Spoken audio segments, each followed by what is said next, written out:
Dans ce monde, les dieux existent, mais ils ont tous disparu dans d'autres mondes. Les Kashis sont les seuls à pouvoir ramener les dieux dans ce monde en les enfermant dans des perles appelées Sei. Un homme mystérieux parle à notre protagoniste, Ishiyu, et lui montre une technique appelée Totoka. L'homme dit à Ishiyu de marteler chaque détail de la technique dans son esprit, car elle lui permettra de capturer n'importe quel dieu. Une fois qu'Ishiyu sera devenu Akashi, il pourra s'approprier n'importe quel dieu. Il pourra même ramener les légendaires 4 dieux maléfiques dans ce monde. Le plus important pour Ishiyu, c'est que cela lui donnera le pouvoir de libérer son père adoptif de son pilier. Des années plus tard, un homme nommé Tanku sort d'une fontaine et salue les gardiens. Les gardiens se demandent où est Ishiyu, alors Tanku explique qu'il a eu du mal à revenir parce qu'il ne sait pas nager. Tanku panique car c'est de sa faute si Ishiyu s'est noyé, mais il ne peut s'empêcher de rire en voyant la tête d'Ishiyu. Tanku tente de le réveiller, mais en vain. Tanku doit recourir au bouche à bouche, mais Ishiyu se réveille juste à temps pour l'assommer. Les deux se disputent sur l'importance d'apprendre à nager, mais Ishiyu envoie Tanku du haut d'un pont et lui dit d'apprendre à nager à travers les nuages.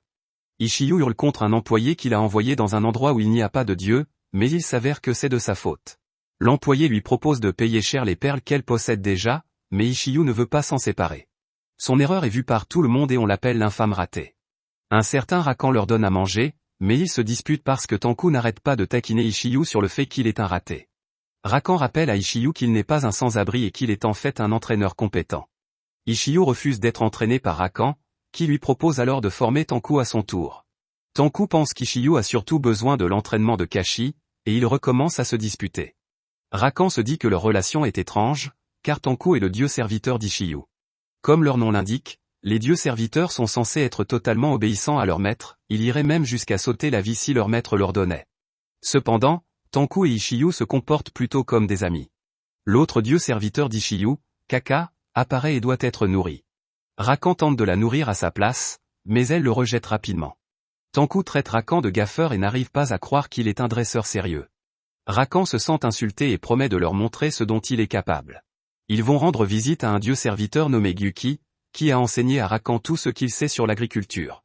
Gyuki montre ce qu'il fait en commençant par réduire une pierre en poussière. Ishiyu pense que c'est un travail plutôt ennuyeux pour un dieu, mais ce monde est couvert de rochers, et il est important de préparer les champs pour que les fermiers puissent cultiver de la nourriture. Il y a bien longtemps, lorsque 8 millions de dieux existaient, ce monde regorgeait de fleurs, de verdure et de nourriture. Cependant, lorsque les dieux ont disparu, la terre est devenue stérile et sans vie. Gyuki s'apprête à enterrer un ver qui rendra la santé à la terre, mais Rakan lui fait remarquer que ce ver est bon marché et qu'il ne donnera pas une bonne récolte. Gyuki ne faisait que ce que son maître lui avait dit de faire, et ce dernier, nommé Bui, arrive. Ishiyu traite immédiatement Bui d'escroc parce qu'il allait utiliser le ver bon marché pour faire croire que la terre était saine et qu'il allait ensuite la vendre comme terre agricole. Ishiyu dit qu'il va devoir le dénoncer, et Bui accuse Gyuki de l'avoir démasqué. Bui tourne sa colère vers Ishiyu et reconnaît qu'il est le pire Kashi de l'histoire. Bui commence à se moquer des dieux serviteurs d'Ishiyu parce qu'ils n'ont pas l'air entraînés, mais Kaka lui donne un coup de pied en plein visage.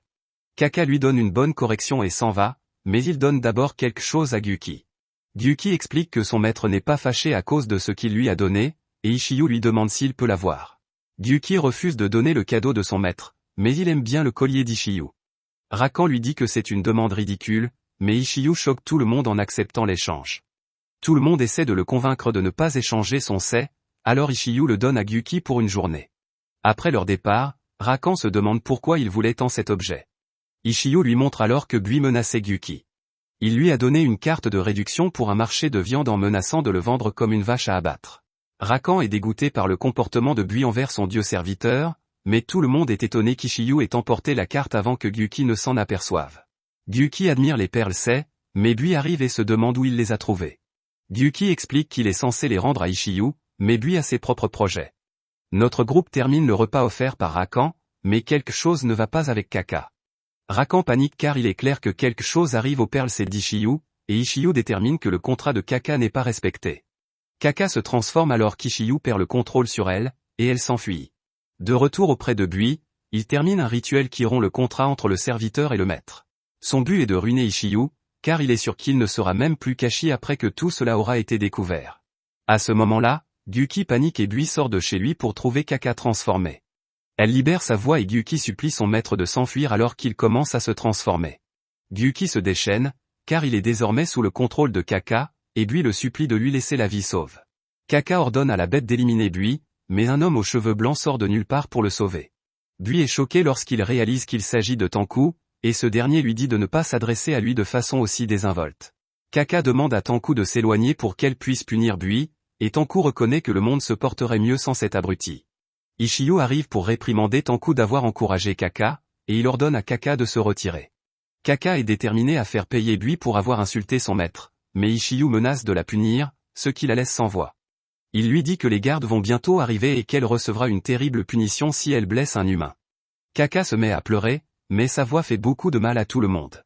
Bui rend ses perles à Ishiyu, qui commence alors à forger le contrat. Ishiyu exécute le Totoka et les dieux restent bouche bée.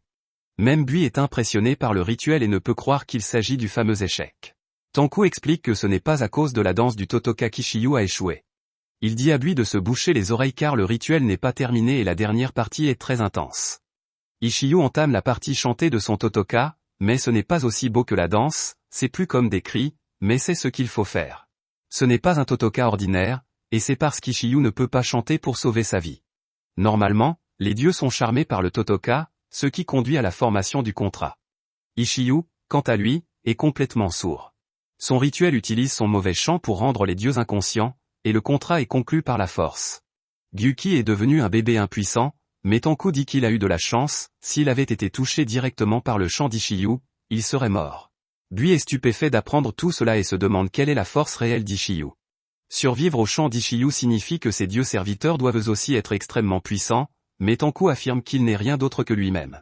Plus tard, Rakan explique qu'il ne peut pas rendre à Gyuki son apparence d'antan et qu'il va donc s'occuper de lui à partir de maintenant. Il était la source de revenus de Bui, qui va donc devoir gagner sa vie sans lui. Une bagarre éclate entre les petits dieux, ce qui détend l'atmosphère, mais un homme très en colère apparaît pour emmener Ishiyu. Il s'appelle Shuri et emmène Ishiyu voir Tekkei. Ishiyu explique qu'il n'a trouvé aucun dieu dans la région du Japon où il s'est rendu, mais les gars lui disent qu'il a tout faux. Ils expliquent que la plupart des dieux sont partis pour un festival auquel ils participent chaque année, mais que certains d'entre eux sont restés pour monter la garde. Ishiyu est confus, et ils poursuivent en disant qu'ils n'ont pas envoyé Ishiyu au Japon pour trouver des dieux faibles. Ishiyu est abasourdi lorsqu'il réalise qu'ils l'ont envoyé là-bas pour trouver les 4 mots. De plus en plus de tremblements de terre se produisent dans ce monde, il faut donc ramener les 4 mots pour qu'ils deviennent les piliers qui soutiennent la terre. En ce moment, le grand-père d'Ishiyu, nommé Akugo, soutient le monde en tant que pilier. Mais cela lui coûte beaucoup, et il n'est pas certain qu'il puisse tenir encore longtemps. C'est pourquoi Ishiyu doit retourner au Japon, et il accepte d'y aller. Les garçons se demandent alors ce qui va se passer en premier, le monde entier va-t-il sombrer ou Ishiyu va-t-il ramener les 4 mots? Merci d'avoir regardé mon récapitulatif. Abonnez-vous à la chaîne pour plus de vidéos.